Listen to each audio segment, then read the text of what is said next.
everybody, and welcome to Call of Duty Advanced Warfare. Call of Duty Advanced Warfare from 2014. Call of Duty Advanced Warfare was published by Sledgehammer Games, and of course it was published by Activision. Did I say published both times? I meant developed by Sledgehammer Games. If I said that wrong. And I'm sure many of you are rolling your eyes at this game already. It was not a very popular installment of the game, at least sort of culturally. But here we are on the map. Terrace. At the Ataraxia Luxury Resort in Santorini, Greece.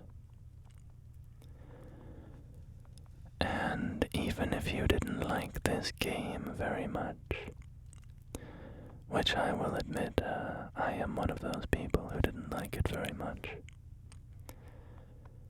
Even if you're one of those people, I think we can find it relaxing as we peacefully wander through these maps and explore their design and their details and so on.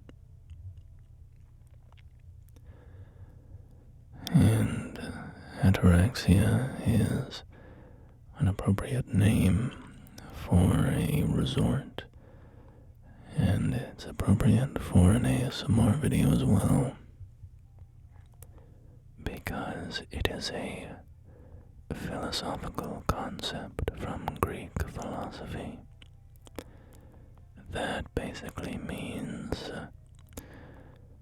free from disturbance, free from mental anguish and stuff like that. It's sort of a peaceful state of mind.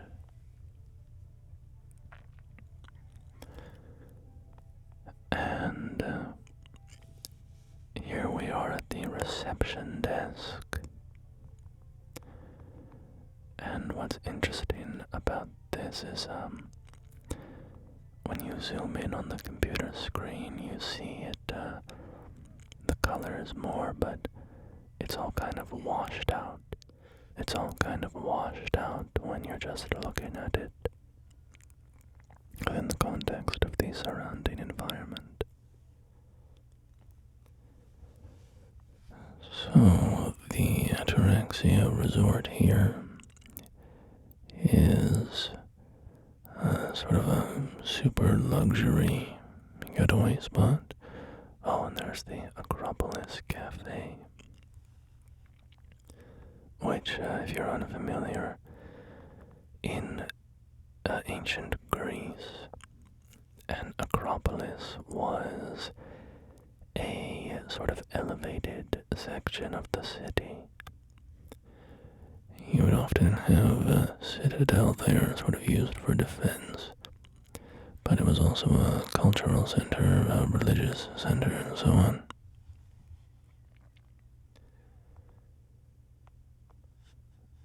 Here we have some advertisements posted on the wall. Come visit us, the Cove District. Great food, great restaurants.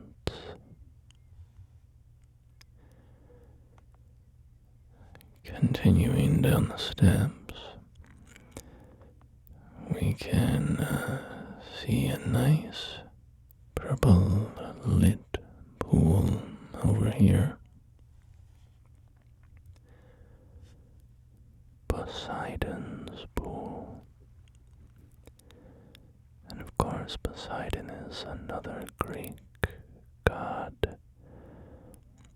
He's a Greek god of the sea, and of earthquakes and horses.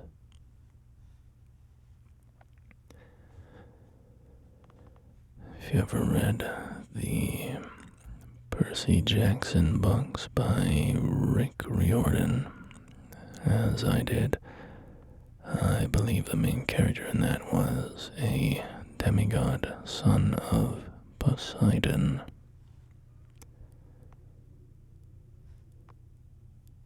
And we have a nice natural carved tunnel here,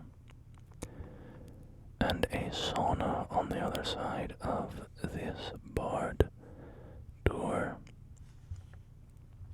This gate here, this sort of wrought iron gate, looks pretty relaxing in there.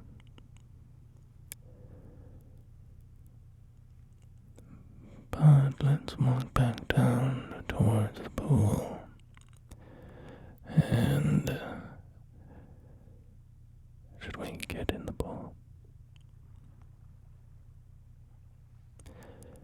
In this game you can swim. I know there's at least a couple spots, well, at least one spot that I remember, where you can go underwater in a multiplayer map. There might be more, but I definitely remember the one. Ancient Thera, some sort of a information display plaque thing, but very sci-fi, sort of futuristic.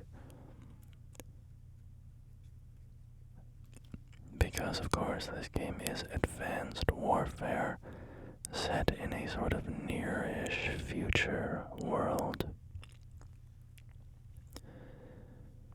The campaign revolves around a private military corporation that gets up to some bad stuff, surprise, surprise. And of course, you as the super soldier main character have to stop it.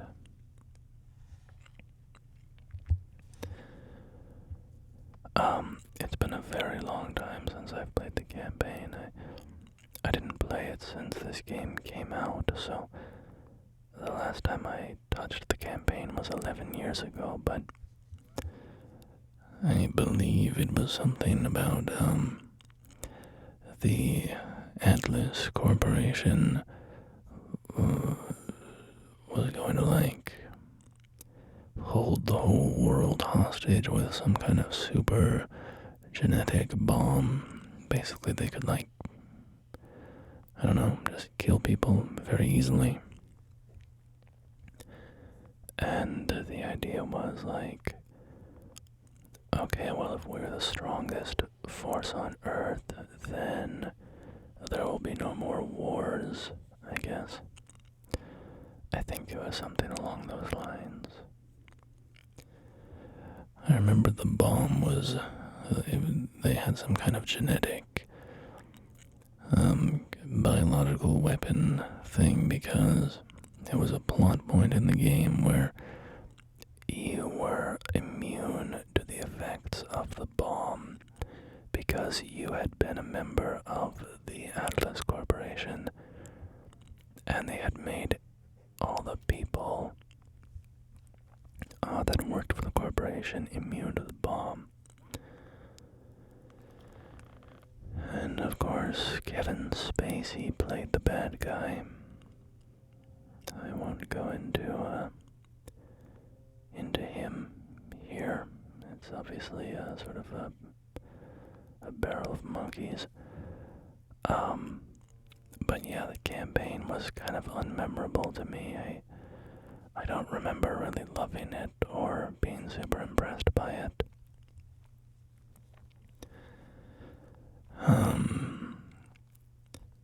But what was I gonna say? Oh yeah, the campaign's most famous moment, its biggest lasting legacy culturally.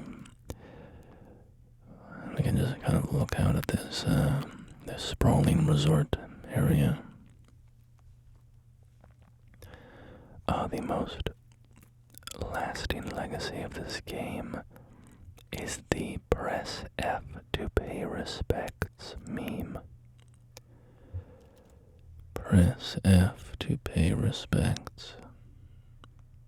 Because of course, in the game, there was in the very start of the game, one of your fellow soldiers is killed, and you go to his funeral,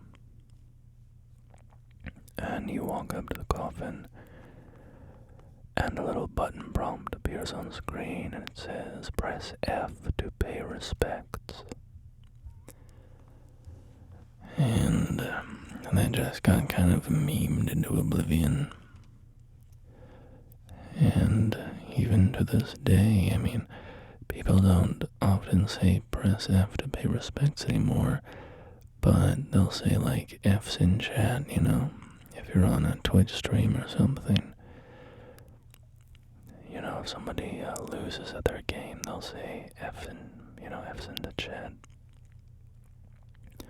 Sort of an expression of sadness or sympathy or whatever, in kind of a humorous way. Santorini wine glass here. Kind of tacky, if you ask me. It's a little garish.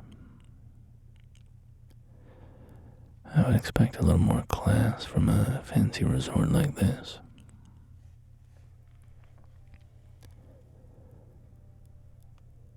But, yeah, Advanced Warfare was pretty unpopular when it came out, for a variety of reasons.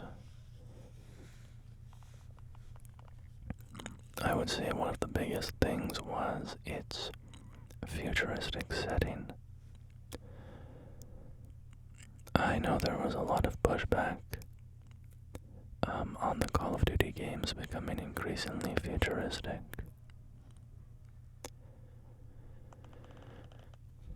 You have an exosuit in this game. Well, let's read this here. Ancient Thera, the settlement. Ancient Thera, spelled with an E instead, is a very old city way up on a hill, like super old.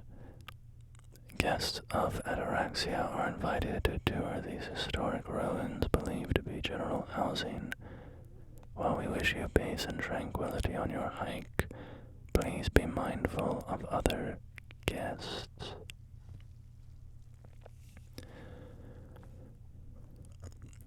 So, they have these little digital tourist plaque things. We have another one here, Ancient Thera Temple Entrance. This Hellenistic Temple of Dionysus, 3rd century BC, is a small structure built from both marble and local stone. Dionysus was the god of the grape harvest, winemaking, and wine, of ritual, madness, and ecstasy in Greek mythology. In the spirit of Dionysus, we encourage guests to sample our world-class wine selection. And we have a sign up here. Same as before, it's very washed out unless you zoom in on it, in which case you can actually see it. Beer Squirrel, the ultimate classic beer. You love, the ultimate classic beer you love.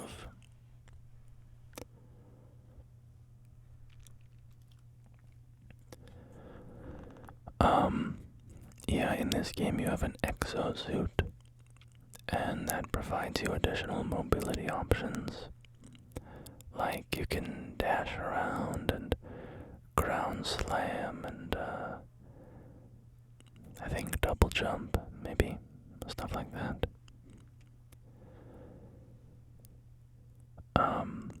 But yeah, the changing formula of Call of Duty was, well, you know, anytime Call of Duty changes, it always causes a stir. But here we are on the map, Defender, in San Francisco, at the Golden Gate Bridge.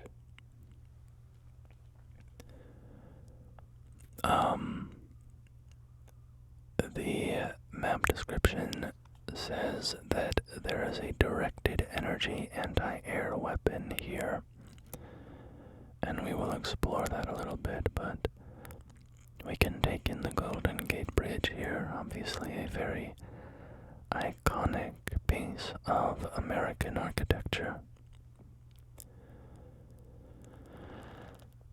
And this map has a dynamic event on it. We'll see it a little later, which changes the map's layout a little bit, or changes it up. You'll see. So there's a landing pad here with a military vehicle on it. With, what is it? A pig. Is that a little piggy? Painted on the side.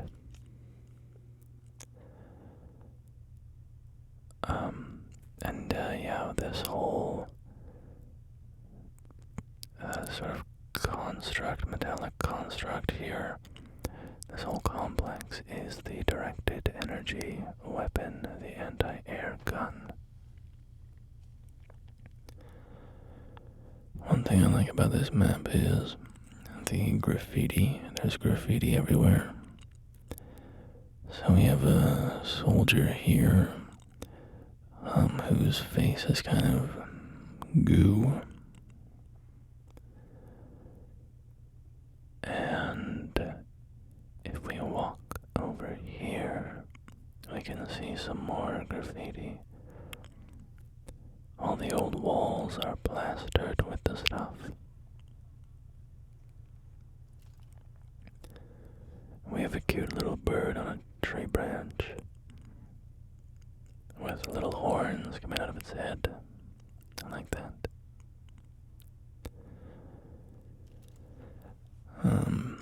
Yeah, I definitely didn't like this game when it came out. Played a little bit of it, but looking back on it, I think I took the annual release of Call of Duty a little too seriously. That's a nasty little graffito there. Goblin creature and a bunch of piles of feces, and he seems to be dipping an eyeball into it. Nasty.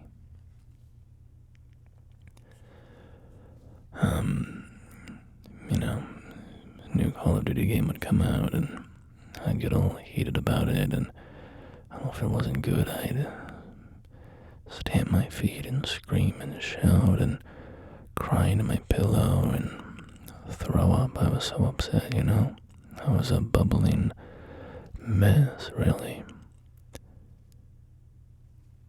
Now, looking back on it, I'm like,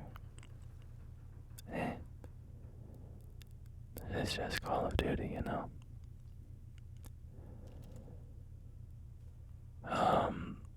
I mean, not to say that people shouldn't be invested in, the franchise if they like it, but, here's the dynamic event, I missed it. Alright, well, you got to see that giant wave coming in a little bit. A huge sort of, tsunami kind of wave. And if you're in the path of it, it will kill you.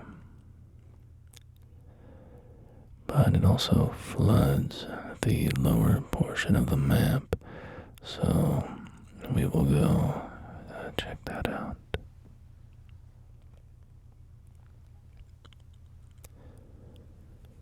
But yeah, now that I haven't really moved, how do I put this? I have moved on from Call of Duty somewhat. I play it tremendously less than I used to. And really at this point in my life, it's just it's a way of catching up with friends, with old friends. So we've got some containers on this big ship. No smoking emblazoned in large letters on the bridge. A big cargo ship. So with like Black Ops 6, I played that one a little bit, but really just if my old buddies, if we have some time to hop online and hang out, in my opinion, it's really just a way to reconnect and be social. And the game itself isn't really that important, but we just hop on Infected or whatever and kill some time. It gives us something to do while we talk.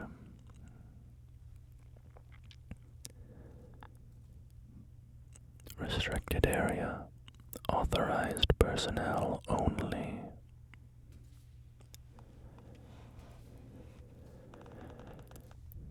And Call of Duty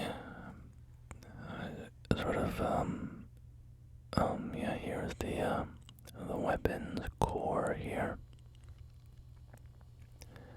Oh, you know what, now that I think about it, one kind of cool thing about this game was it had map-specific score streaks. I don't remember if it was every single map, but on certain maps, if you called in a care package, it could give you a score streak only for that map. It was unique to that map.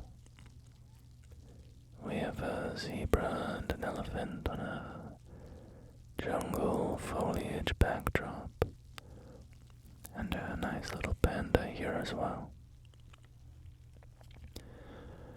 And so I believe on this map, the map score streak was the anti-aircraft gun. I don't remember exactly how it worked, but I would assume that it would pretty much just instantly take out any enemy score streaks in the sky.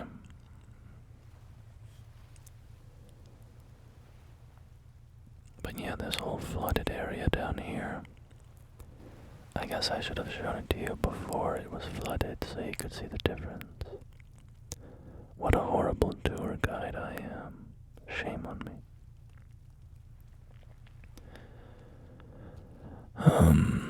But yeah, I do kind of like the design of this map.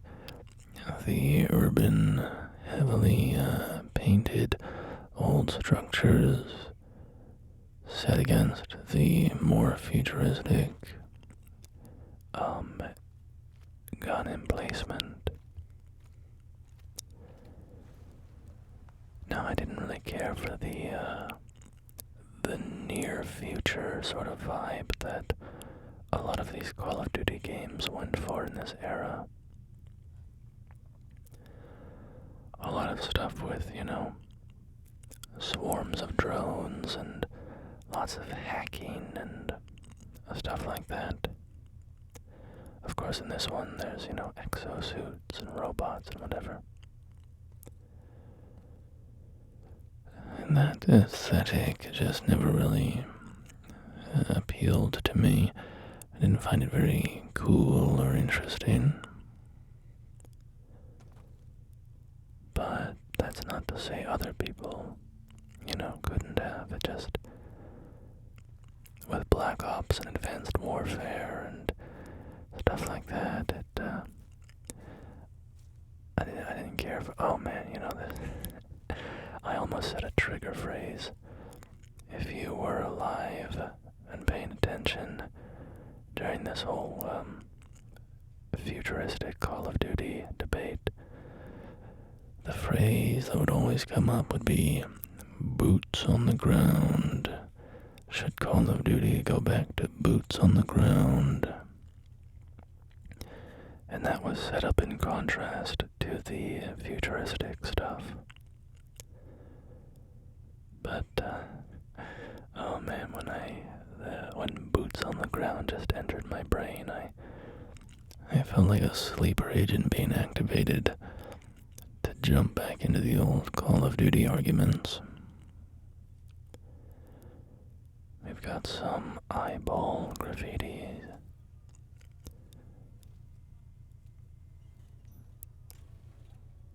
This room is kind of cool. It's got a galaxy and sort of a space scene painted around the interior. This poor, sad alien in a spacesuit. Poor guy. I wonder why he's so sad.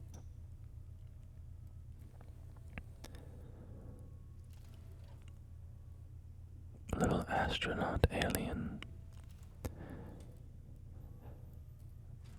We've got a UFO and some asteroids. Lots of planets and distant galaxies and stars.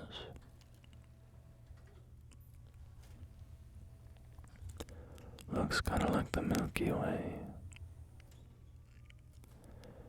Not sure what this structure is with all of these panels, but the open roof. Here we have some kind of mammal, maybe a beaver.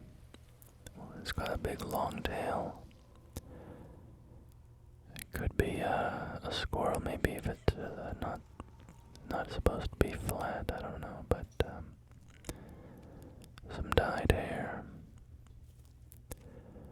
No trespassing. Violators will be cited. No climbing over the fence.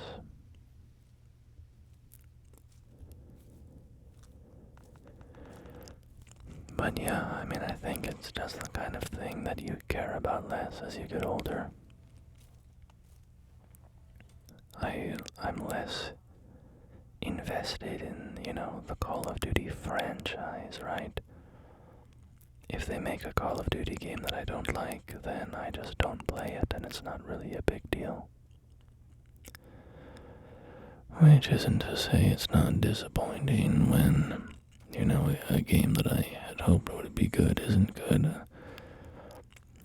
Of course, that's still true. It can be disappointing, but there's less intensity around these things as you mature, I guess. Oh, I love this one. This little goldfish commanding a tank. That's a great little piece of art there.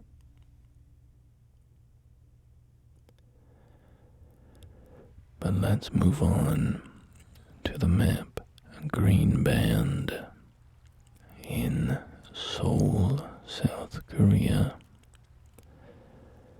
where we find ourselves on a high-rise building in a park. And if we look around us, we can see all of these holographic advertisements projected in the air by these little floating drones, which I believe you can shoot down. I won't do that because that would be destructive and rude, but I think it's possible. I don't like these advertisements. I don't like how faint they are and how they flicker so severely. They're quite ugly to me.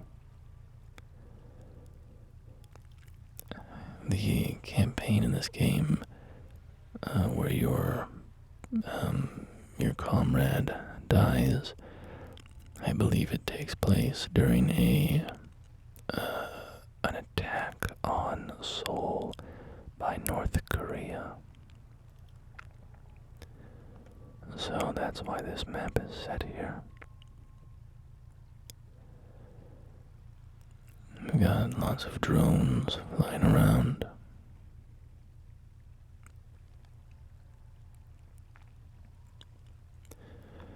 Yeah, these advertisements, these holographic advertisements are just so ugly to me.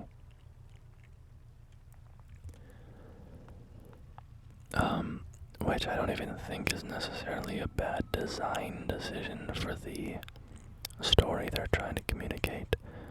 I don't know, I mean, I think it could be appropriate to show the garishness of future advertisements.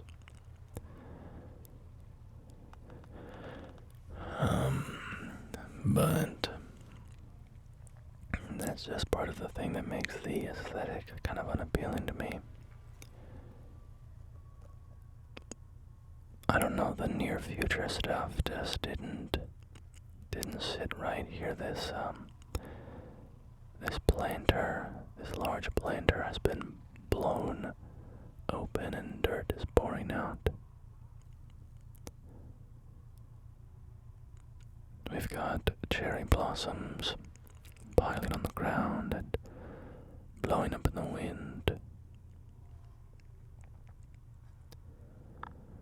I like the look of that building's windows, the sort of hexagonal structure of them.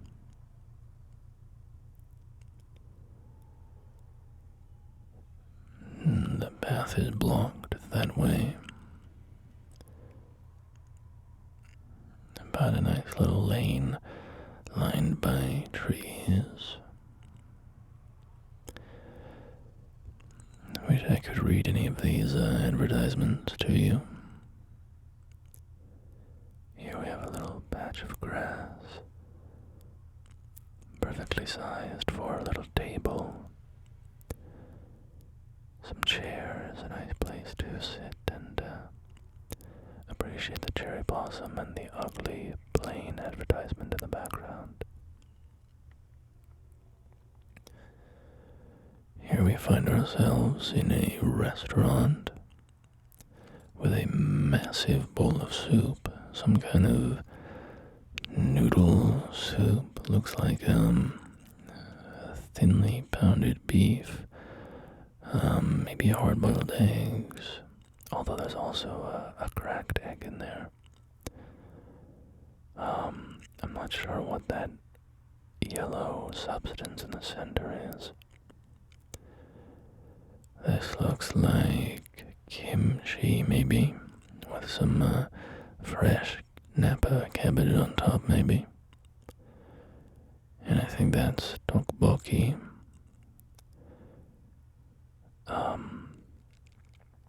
Looks kind of like it. It's red narrow tube-looking things. That's a big bowl of soup. Maybe ramyun or something. Or I guess ramyun is that's just when you dry the noodles beforehand, right? Some kind of alcohol here. Soju, maybe. That's the only Korean alcohol I know.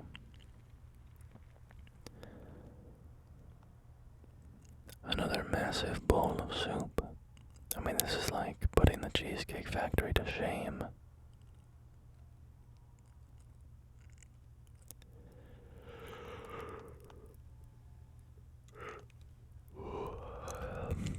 Oh, I'm sleepy. I have no idea what this is. It's too dark.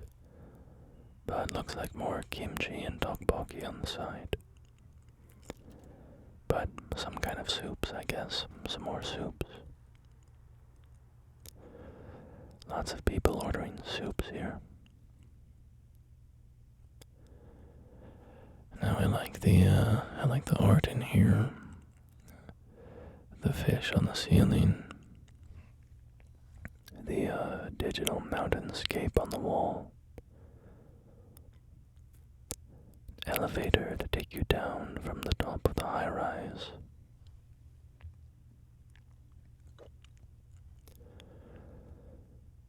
Lots of bottles on the wall. A staticky TV with some news report flickering by. Here we have some kind of roll. I'm not even sure what that was really. Some meat-filled, crusty thing or something. And here's more of this kind of near-future tech aesthetic stuff that always drives me crazy.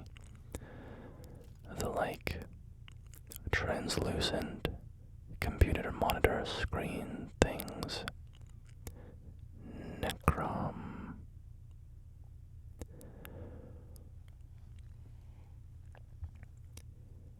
Yeah, okay,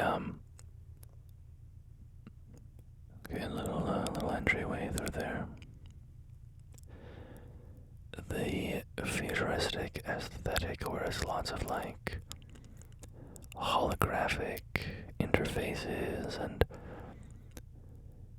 they make it look so elegant and easy in cutscenes or whatever. But it always seems to me that it'd be very annoying to use in real life. Like it's not really conducive to an easy use. I love this screen here, though. That digital screen with the mountains and the cherry trees and the bird silhouettes. But then again, just because it isn't practical doesn't mean that that isn't where the future is going in terms of technological interfaces. For instance, in Teslas, which are obviously a very popular electric car here in the United States, Teslas just have a single touchscreen in the car, and you do everything you need to do on it. And I really don't like that. Oh, that's interesting. These are police drones. Police drones are displaying the advertisements. Are the police renting out their drones for a little extra income? Doesn't seem like an appropriate use of them. This one's just a big fish and some lions.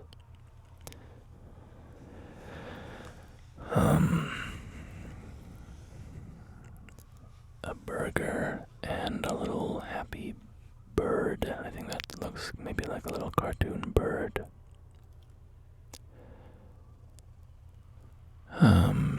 But yeah, in the Tesla, I really don't like driving it because, or just, driving feel aside, I don't like interfacing with it, because if you want to do anything while you're driving, you have to look at the touch screen to know what state the screen is currently on.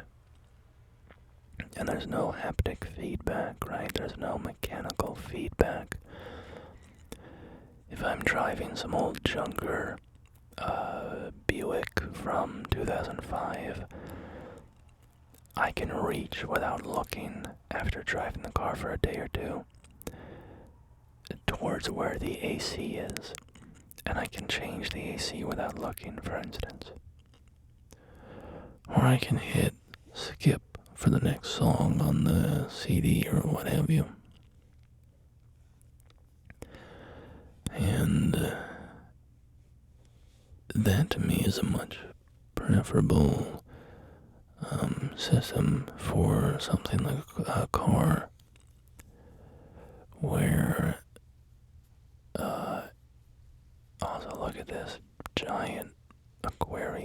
cylinder thing, this big fish tank. Reminds me of, I feel like there were a handful of restaurants I would go to every once in a while when I was younger that would have a massive cylinder fish tank like that. And occasionally I would see divers in there cleaning it, right, or dealing with issues inside. That was really cool to me as a kid.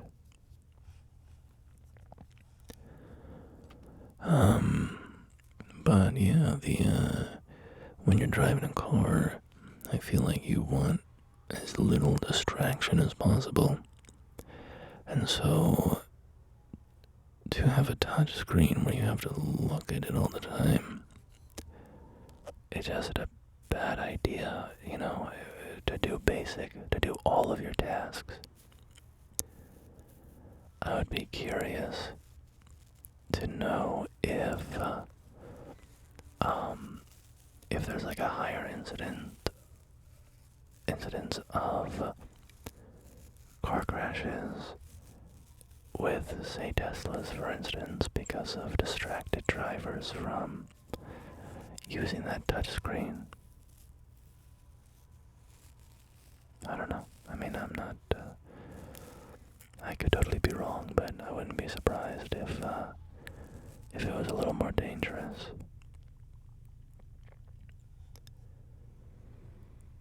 And here we are in Detroit, which of course is a major American city in Michigan. Detroit, Michigan. A large hub of the American automotive industry. Security for the new world. Okay. That's a little ominous. That's an ominous way of putting it.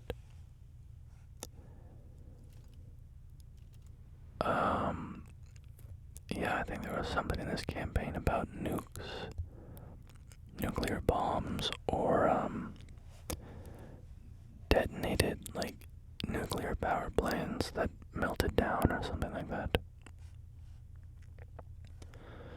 So I think this is in some kind of a state of emergency after that.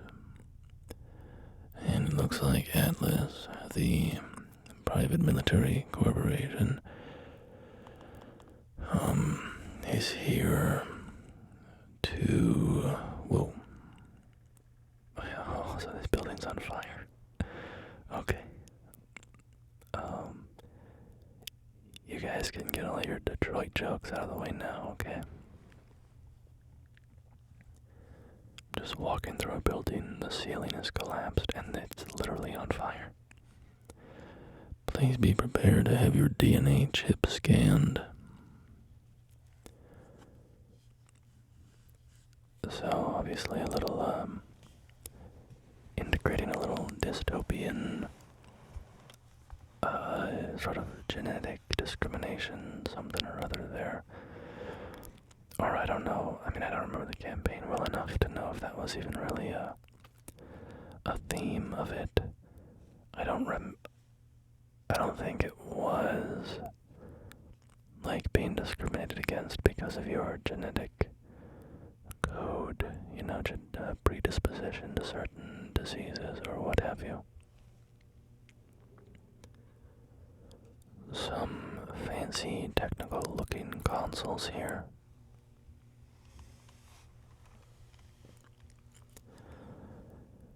Yeah, so I'm not necessarily opposed to touchscreens and sort of futuristic interfaces.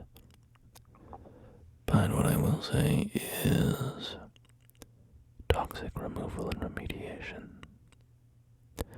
That's what I will say. No, that's what was written on that truck there. But I will say that I find find very little reason to be confident these days that a user interface is a high priority with, newly designed technologies.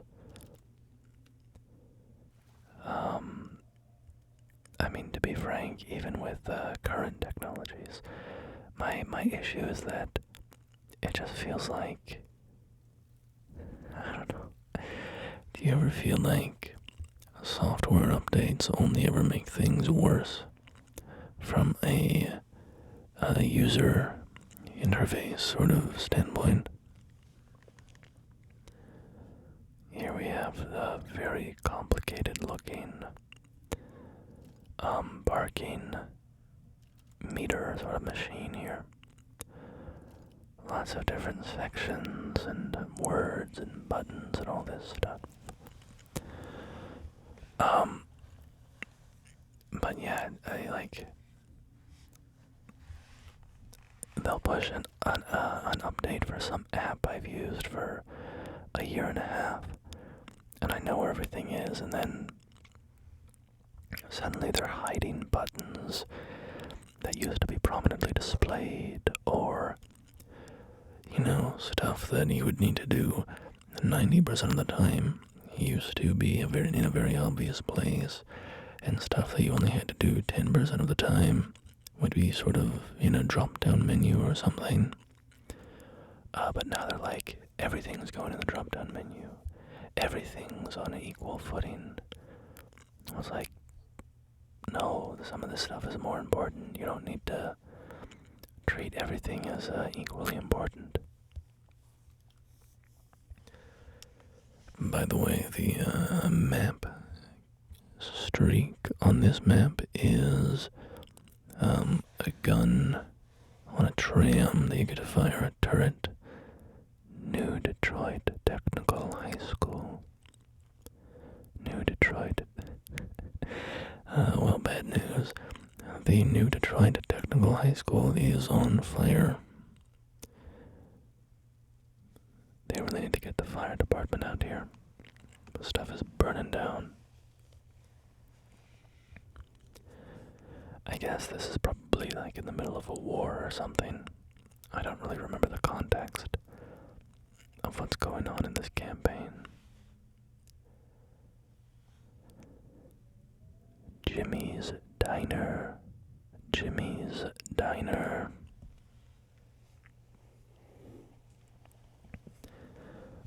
I'll give you an example of that last thing I was talking about, where you might know that I play Dungeons and Dragons. Dungeons and Dragons. The slice. The slice. Pie. Pie. The slice. Well, that was cool. Always haunt. That little piece of garbage hit the window and just slid down the window.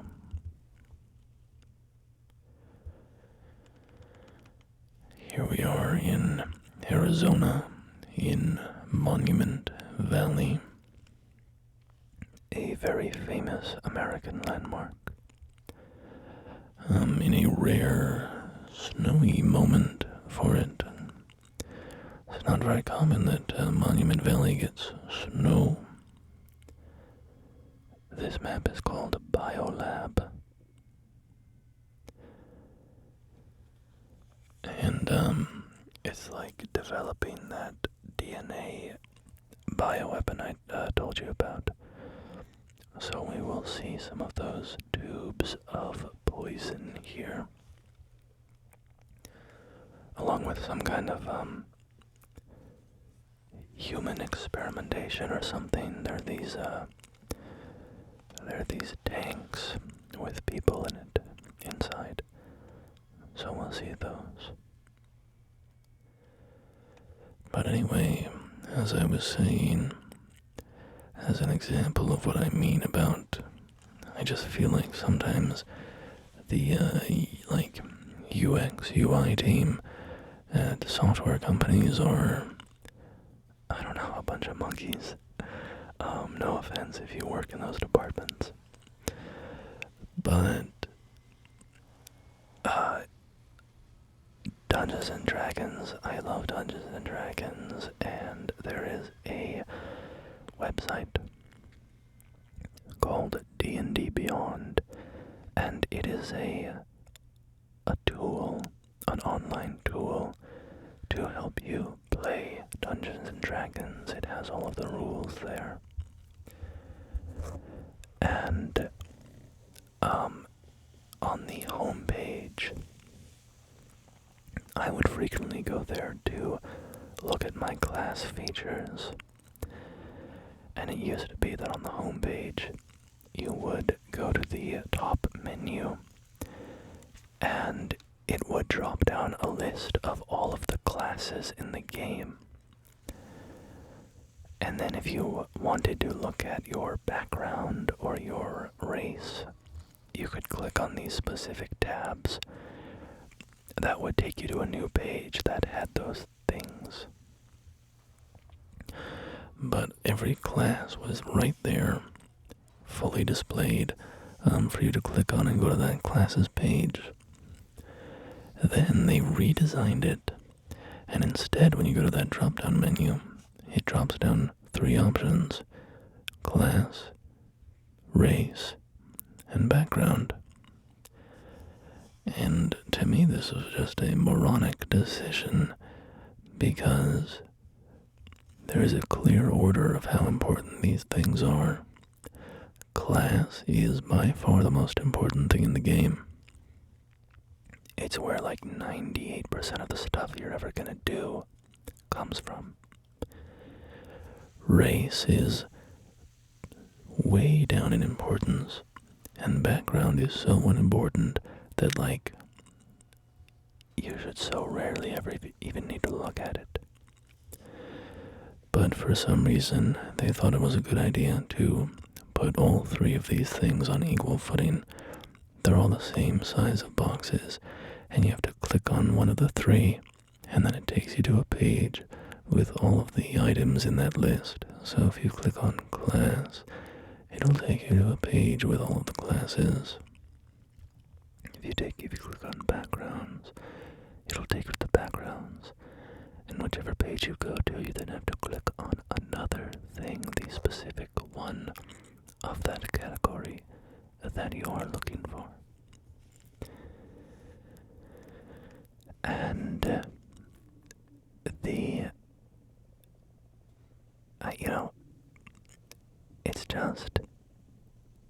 it's not a huge deal, right?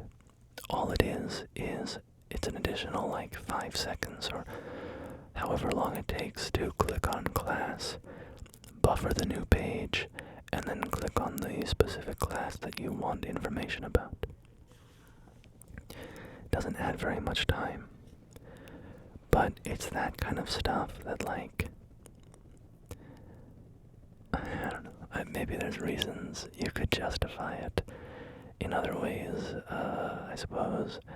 I don't know what those reasons would be, but there's one of those things that seems to me very silly, very unjustified, and yet it gets done, and that's just one example.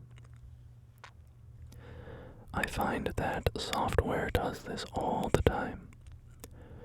It just becomes increasingly more difficult to use with every update, or they make unnecessary changes that are, basically just lateral moves, if not straight downgrades. But anyway, I've gotten triggered about modern UX design, so let's move off of that topic, because this is supposed to be a relaxing video, and here I am bitching, so I'll stop and get back to talking about the maps. My apologies for complaining to you. When you're just trying to relax, and here I am, sucking up all of your emotional energy. Wah, wah, wah. That's me. Wah, wah, wah. Baby crying ASMR. Wah, wah, wah. Wah, wah, wah. Wah, wah, wah. What about like Waluigi ASMR? Wah. I can't do my Waluigi impression. There's no way to do that in a quiet manner.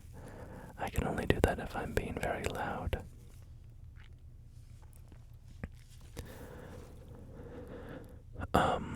This building we're in, by the way, it's the dynamic event on this map. This building is not here originally, and then at some point, I think like a helicopter flies it in and lowers it down.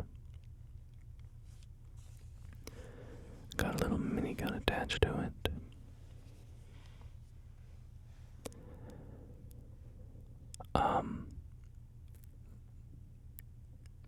But yeah, what did you guys think of Advanced Warfare? It's okay if you liked it, you know, I know some people do, and I really, I don't have much of an emotional stake in this anymore anyways, having kind of moved on from Call of Duty.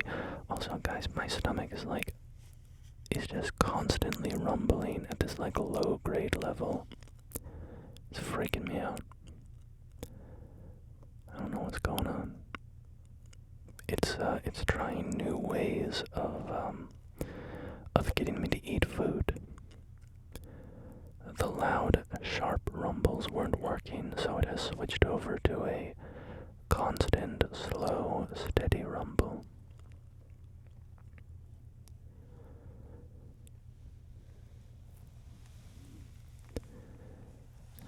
So, this lab, you can walk into this area, seems to be maybe a power core of some kind, perhaps, or I don't know, some bit of lab equipment. I have no idea what it does, but it looks cool, right? Some of the stuff I was talking about holographic, fictional, sort of interactive displays. I feel like you see it a lot in like Halo. Maybe not a lot in Halo, but I think I'm thinking of Halo Wars,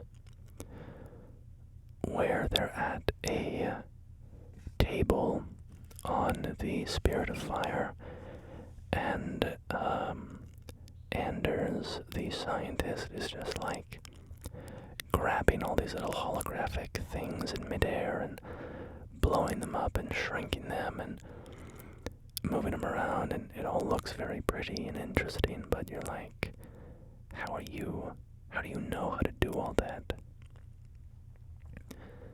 It seems like it would be very complicated to learn.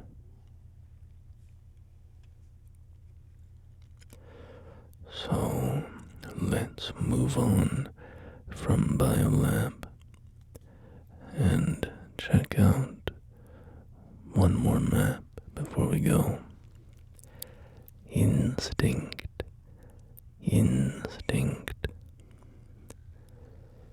Now the map description just says that it's located in South America, which is obviously, doesn't narrow it down very much. But there's this really cool temple here, and it looks kind of Mayan to me.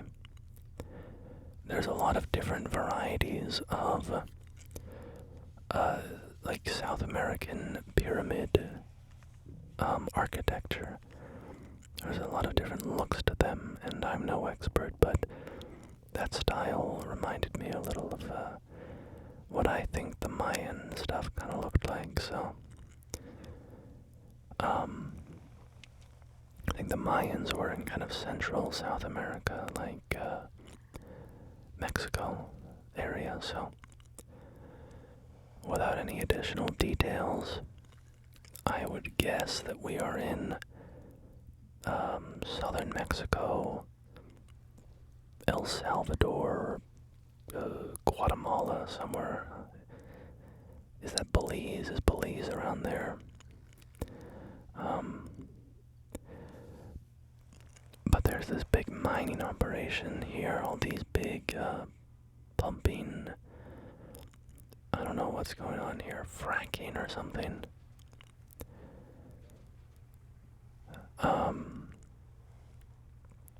Caution, hazard, keep out.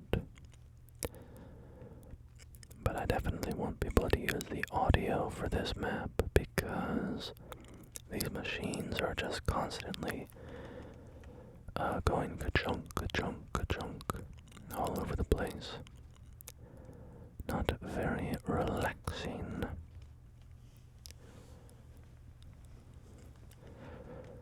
So, one thing I've been thinking about is what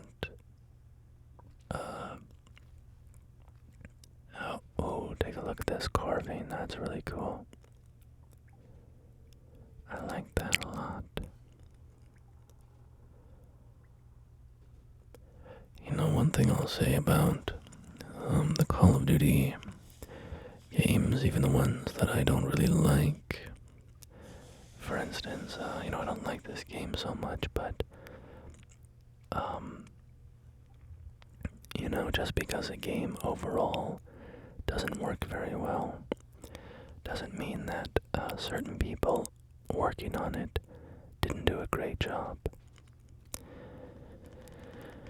And the level designers and stuff, I think it can be applauded even if the Call of Duty game overall isn't very good. I think the Call of Duty games in general have great level design. Aesthetically, in the details and in the design and in the look.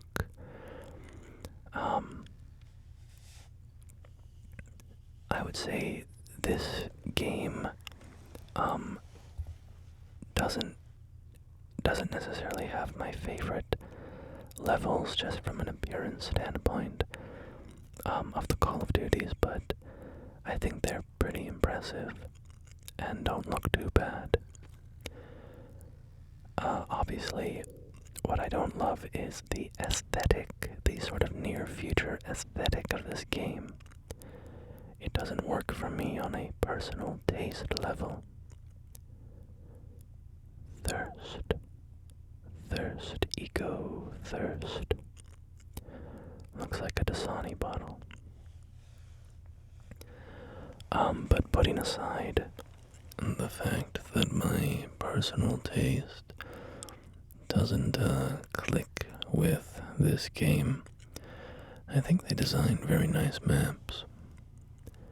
And one of the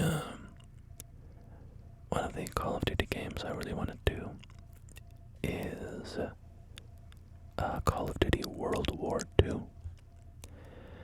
And I think the maps in that one are just beautiful, very lush, very detailed. It felt to me like they really put a lot of love into designing those maps, a lot of hard work. And I think it's a nice lesson, right, that even a game like this, that I think most of you watching probably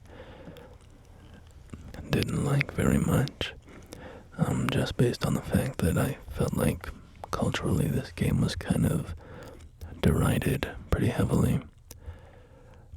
I think it's kind of nice to be able to say, well, there's still some good things about it, right? Doesn't mean you have to play it or enjoy it or anything, but I think there's something nice about saying, like, well, I can still walk around the maps and appreciate the hard work that the level designers did on these maps. Trying to make them interesting and that's something too, right? Like, we play these maps and we just run around and shoot guns, and it's very different from how a level designer interacts with it, right? I mean, they have to sit there and create assets for the level and place it all and decide, should this mining machine be over here or over here, and does this all look good together? They're approaching it from an aesthetic perspective, I would imagine, most of the time. And it's nice to be able to appreciate certain elements of a work, even if you don't like the work overall. I think that's kind of a useful skill to have. So even if you watch a movie, for instance, and you hate the movie, you could still say, well, the costume design was amazing, and the set design was beautiful, but the directing and the acting failed, or whatever it is,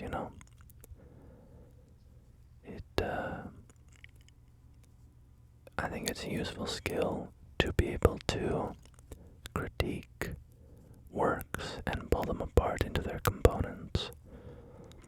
Recognize what's good, what's bad, what works for you, what doesn't.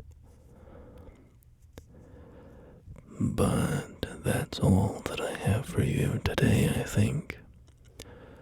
We've wandered around these maps for long enough. And I think we can call it there. So, thank you very much for joining me for another Call of Duty map wonder. Even though this game might not be your cup of tea, I still think it was fun to check out the maps. And if you did like the game, I hope that you enjoyed getting to look back at it, and maybe it was nostalgic and enjoyable. I'm sure that if you liked the game, it's hard to like something that the culture broadly dislikes, right? Or it's not hard, but it's just, it's unfortunate because the culture moves on from it very quickly, and you might be left behind like, wait, I wanted to enjoy this thing for longer, But anyway, thank you so much for joining me, and until next time, stay well, and I will do the same. Goodbye. Goodbye.